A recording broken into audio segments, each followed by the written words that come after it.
Well, hi everybody. It's great to see you. Thank you for being here. My name is Aaron Irwin. I am a saxophone, clarinet, and flute player.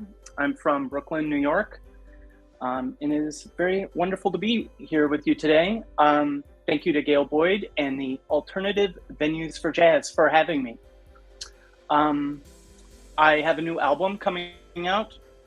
It is entitled After. It will be released May 17th on Ad Europa Records, which is a great little label out of Brooklyn, out of New York. And the album features guitarist Mike Baggetta and Jeff Hirschfield. Both are longtime collaborators and bandmates of mine. And this will be our second album done together. I guess I'll start by talking a little bit about, my favorite subject, which of course is myself. I also have a YouTube channel in which I interview artists and musicians and woodwind players. And it feels a little funny to just talk in the void here without, I feel like a comedian with no material. But I'm happy to try to tell some jokes, and hopefully you'll be forgiving if they don't land.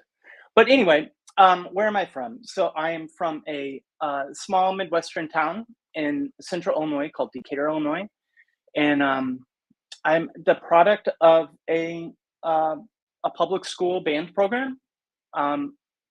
Also, I should say that both my grandparents and my uncle were musicians, and my parents gave me the gift of private lessons at a very early age. And so, yeah, music was always it was never even a thought of, it was just always in my life. So I'm very grateful for that. I mentioned the public school band program because I now teach a lot. And something I think, for at least from my perspective as a musician and teacher and living in New York City, is this question comes up a lot. What is the state of jazz, or what do what's the future of jazz hold?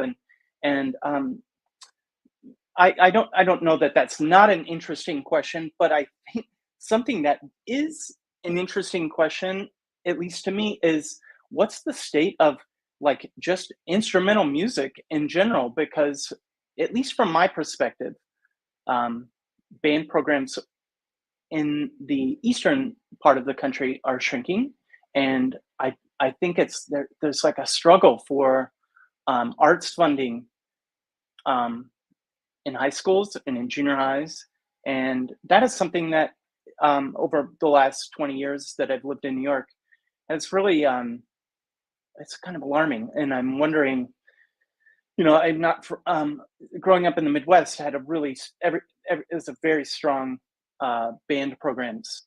Ours wasn't even the strongest. We were in the middle of the state. Suburban schools had much more funding, but I don't see that here. And yeah, that's something that's really maybe troubling to me in regard to music in general, and how it affects jazz education also. So let's see. So my upbringing. I took lots of lessons. Some of my early teachers were actually high school students. I took lessons from high school students, and I later I had a great teacher in high school, Perry Rask, who still teaches at Millikan University. He's great. And I ended up going to DePaul University and studying with another guy, Mark Colby.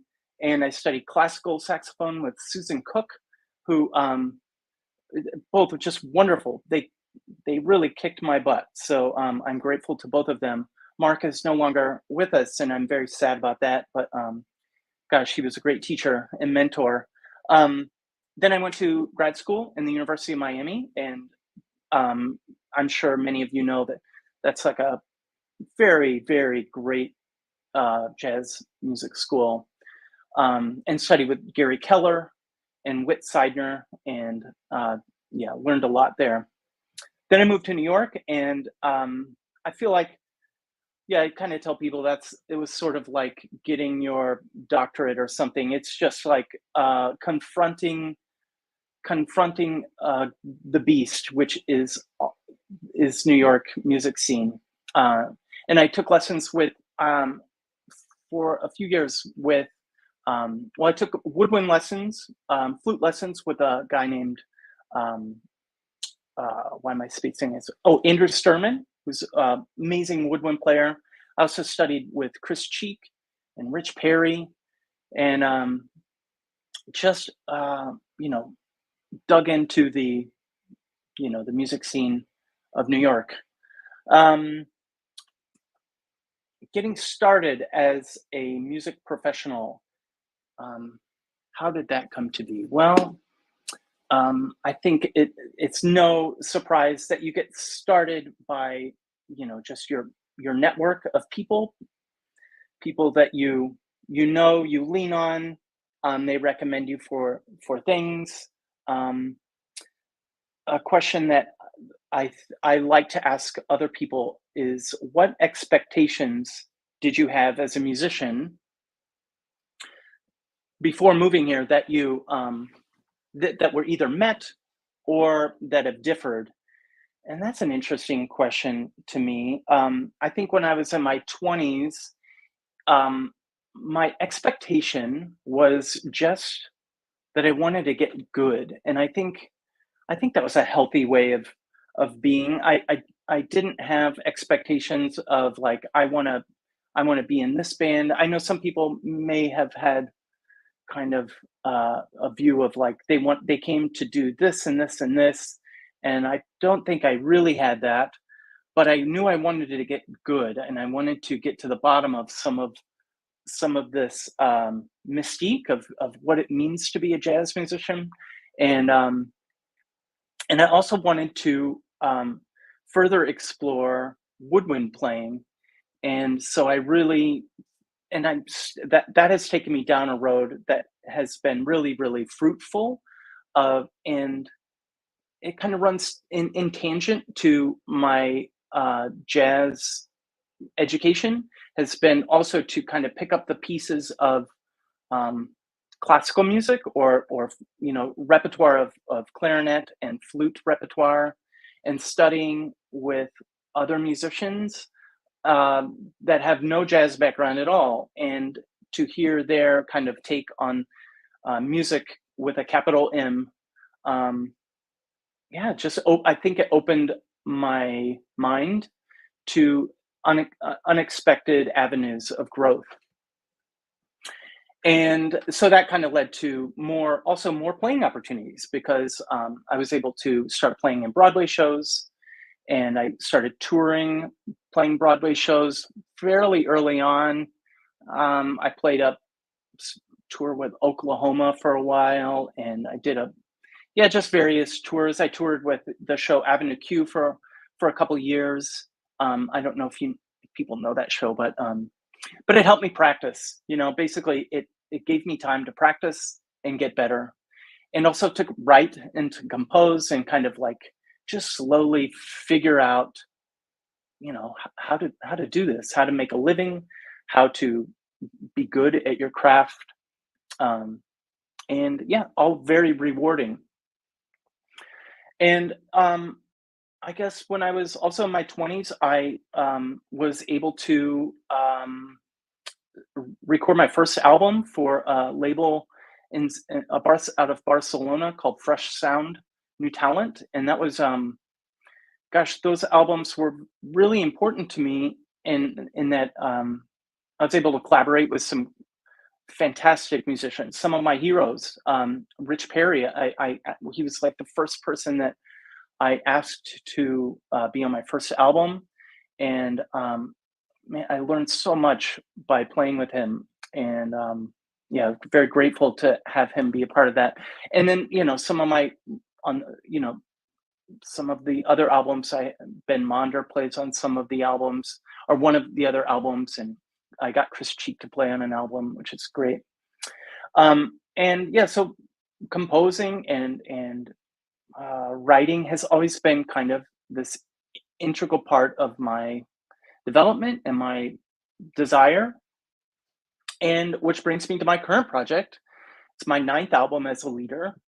Um, I, I mentioned it's a trio, so it's myself on alto saxophone and bass clarinet. Um, Again, Mike Baguetta, longtime friend, great guitar player, and Jeff Hirschfield, also a friend and a veteran.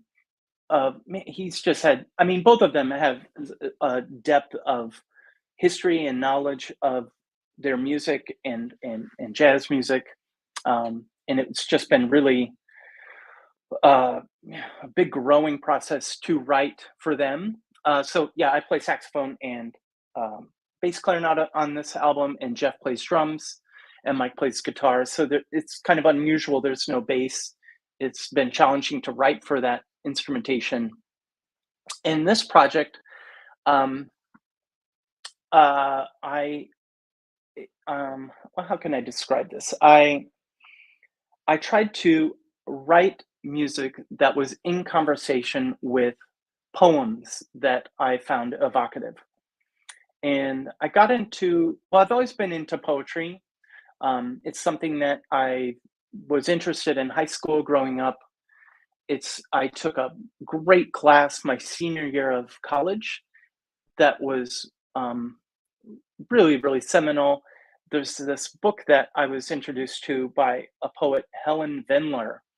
I think it's called Poems, Poets, and Prosody, or Poems, Poets, and Three Ps. I can't remember, but she just passed away actually, which was sad. But her book was really great. I've read it cover to cover a couple times, um, and so I knew about there was this. Poems weren't just kind of like surfacey emotions diary entries on the page. They have um, a form and construction to them, and that was interesting to me. And I discovered during COVID that there are these online poetry classes that I could take, and I started taking them, and it was amazing. And I met some really great um, poets that I studied with, and other students, and um, I kind of just became kind of, I don't know, very fascinated with this world of uh, poetry and the mechanics of poems. And I guess if you're a poet, maybe I don't think formal poets like the word formal poet, but that is just a word that is used to kind of describe meter, and poets that use meter and rhyme. And I think that's what I'm drawn to is um, yeah, poems that use um, iambs and meter. And so yeah, I'm rambling, but the idea was to have write music that was also in conversation with some of these poems. So I wrote 9 pieces of music. Um, well, I wrote more, but nine made it on the final album, of uh, poems that I guess the way I would describe it is that the music gives kind of a frame to the in sound to the poems. Maybe if I was to be fancy, I would say that it's heightening the emotion of the poem, but that makes it sound like it's trying too hard. So um, I did the best I could with kind of that parameters, and yeah, I'm very proud of the album. You can buy it on Bandcamp through my website, aaronirwin.com. Um, let's see. We are doing like a promotional tour this in June and July, and maybe I will, for those of you interested, I will run down the dates of where we are going. Um, we are going to, in June, we're going to Kittery, Maine to play at the dance hall in Kittery, Maine. July 1st, we're going to the Bop the Bop Shop in Rochester. July 2nd, the Hargrove in Baltimore. July 3rd, Rhizome in Washington, D.C. Um, don't have a performance for July 4th, but that doesn't mean if you're out there and you thinking of a poetry um, 4th of July, I don't know. But we're not playing July 4th, we're traveling. We're going to play July 5th in South Bend, Indiana at Merriman's Playhouse. July 6th, a Jacksonville Symphony fundraiser in Jackson, Michigan. July 7th at the Bop Stop in Ohio, Cleveland, Ohio. Very excited about. And July 8th, we are back in Brooklyn at a great place in Gowanus called I-Beam. So please, if you're out there in any of those cities, please come by. Would love to see you and hear from you. Gosh, I thought I had so much more to talk about, but I'm finding that I ran its course here. Yeah, I don't know. Is there any other? I see some. Thank you for the kind comments. Can I ask? Is there any questions out there that I don't know that I have any answers, but I would be happy to try. Otherwise, maybe Gail. I'm sorry. I'm out of questions for myself here.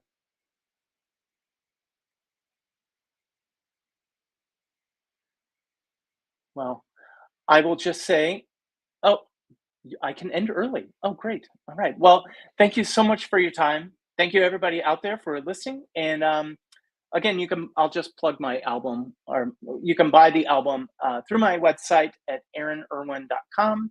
It's on my Bandcamp. It's available on all platforms May 17th on Add Europa Records. And thank you very much. And I hope to hear from you sometime or see you. Great.